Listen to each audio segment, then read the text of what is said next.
तो माँओं से रिक्वेस्ट ये की जाएगी कि आजकल जैसे स्मोक का फॉग का सीज़न है तो उसमें कोशिश ये करें कि बच्चों को बाहर कम निकालें। जी, मैं डॉक्टर साजिदा जमान हूँ। मैं चाइल्ड स्पेशलिस्ट हूँ और सुबह में मैं उमर हॉस्पिटल में प्रैक्टिस करती हूँ, शाम में पंजाब मेडिकल सेंटर होती हूँ। तो बच्चों के रिगार्डिंग कोई भी प्रॉब्लम हो तो उसको डील करती हूँ और मेरा कोई अबाउट 30 इयर्स एक्सपीरियंस है इस फील्ड में। कुछ सऊदी अरब में, कुछ इंग्लैंड में और बाकी पाकिस्तान में मेरा एक्सपीरियंस है। और आजकल मैं आपसे शेयर करना चाहूँगी कि ज़्यादातर बच्चों के प्रॉब्लम है सांस के, जो उनको सांस नहीं आता और माएँ परेशान होती हैं और हॉस्पिटल्स को भागती हैं। तो माँओं से रिक्वेस्ट ये की जाएगी कि आजकल जैसे स्मोक का फॉग का सीज़न है तो उसमें कोशिश ये करें कि बच्चों को बाहर कम निकालें। जो बच्चा बाहर से आता है, स्पेशली कुछ बच्चे मोटर बाइक पर आ रहे होते हैं, दे आर नॉन अफोर्डिंग, तो वो कोशिश करें कि मास्क पहना के बच्चों को लेकर आएँ, तो रास्ते में ही उनको अटैक स्टार्ट हो जाता है। तो दूसरा ये है कि सर्दी से बचाएं। तीसरा, घर में कोई स्मोकिंग वगैरह कर रहा है तो उसको अवॉइड करें। चौथा, कोई जानवर घर में है, बिल्ली कुत्ता, तो वो भी एलर्जी का एक कॉज बन जाते हैं। और चौथा ये है कि डस्ट सबसे इम्पॉर्टेंट कॉज है। बच्चे जब खेलते हैं, भागते हैं, तो मिट्टी जब नीचे से उठती है तो साथ ही उनको अटैक स्टार्ट हो जाता है। और थोड़ा सा इसमें मदर्स को भी ट्रेन होना चाहिए कि अब कोई एक्यूट रेस्पिरेटरी ट्रैक्ट इन्फेक्शन हो गया तो इसको हमने कैसे डील करना है।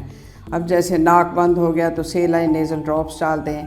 कोई बच्चों के चेस्ट में से आवाज़ें आ रही होती हैं तो अक्सर पेरेंट्स ने घर पे नेबुलाइज़र रखे होते हैं, तो खुद भी घर में नेबुलाइज़ कर सकते हैं। वो स्टीम कर दे सकते हैं, कोई पैनाडोल बुखार के लिए दे सकते हैं जब तक कि वो डॉक्टर के पास पहुँचे, तो ताकि उसको फर्दर कोई एंटीबायोटिक की अगर ज़रूरत है चेस्ट एग्ज़ामिन करके उसको दे दी जाए।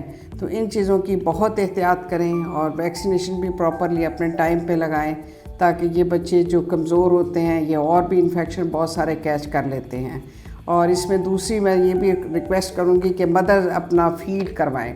जो ब्रेस्ट फेड बेबीज़ हैं उनमें चेस्ट इन्फेक्शन प्रॉब्लम्स, एलर्जीज़ बहुत कम होती हैं एज़ कम्पेयर टू के दूसरे जो बॉटल्स वाले बच्चे होते हैं। दूसरा, मैं आपको थोड़ा सा ब्रेस्ट फीडिंग का एडवांटेजेस बताना चाहूँगी कि हम तो ये कहते हैं कि जो डिब्बे का दूध है वो तो जानवरों का दूध है और जानवरों के बच्चों के लिए बना है, और उसमें बच्चे मोटे मोटे भी बहुत हो जाते हैं। माएँ खुश होती हैं कि हमने पिला दिया डिब्बे का दूध, बच्चा मोटा हो गया।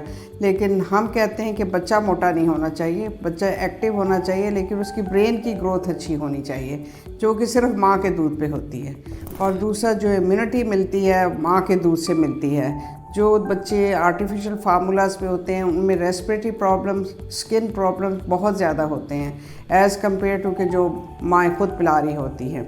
तीसरा, आपको कोई स्टरलाइजेशन का मसला नहीं होता। डिमांड फीडिंग है, जब दिल करे माँ अपना दूध पिला दे, वरना हर वक्त आपको बॉयल करनी, बॉटल्स बॉयल करनी है, ये करना है, वो करना है। और चौथा, ये अपना इजीली डाइजेस्टेबल होता है, जितने वीक्स का बच्चा है उसके हिसाब से दूध बना हुआ होता है। लेकिन जो डिब्बे का दूध है उसमें कभी डायरिया होएगा, कभी कॉन्स्टिपेशन होएगी, ये सारे प्रॉब्लम जो हैं होंगे आपके साथ। तो इन सब चीज़ों से बचने के लिए इम्पॉर्टेंट तो यही है कि आप ब्रेस्ट फीड जितना हो सके ब्रेस्ट फीड को ही तरजीह दें दूसरे फार्मूला फीड पे।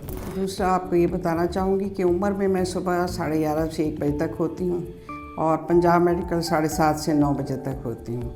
अगर आपको कोई भी कंसल्टेंसी रिगार्डिंग चेस्ट इन्फेक्शन या मदर की इवन ब्रेस्ट फीडिंग, कई दफ़ा मैंने देखा है कि मदर को ब्रेस्ट फीड कराना ही नहीं आता होता, वो बॉटल्स पे चली जाती हैं। तो अगर उनको प्रॉपर ट्रेन कर दिया जाए तो डिब्बों से भी उनकी जान छूट जाती है और बच्चे को भी फीड मिल जाता है। तो कोई भी इस सिलसिले में आपको मेरे से कंसल्टेशन चाहिए हो तो गूगल पे मेरी लोकेशन है, नंबर भी मेरा है, यहाँ पे भी स्क्रीन पे नंबर आ रहा है, तो आप मेरे से डिस्कस कर सकते हैं। इवन टेलीफोन पे बहुत ज़्यादा कोई मसला ऐसा ना हो कि जिसमें बच्चा देखना हो तो मेरे से बात कर सकते हैं आप।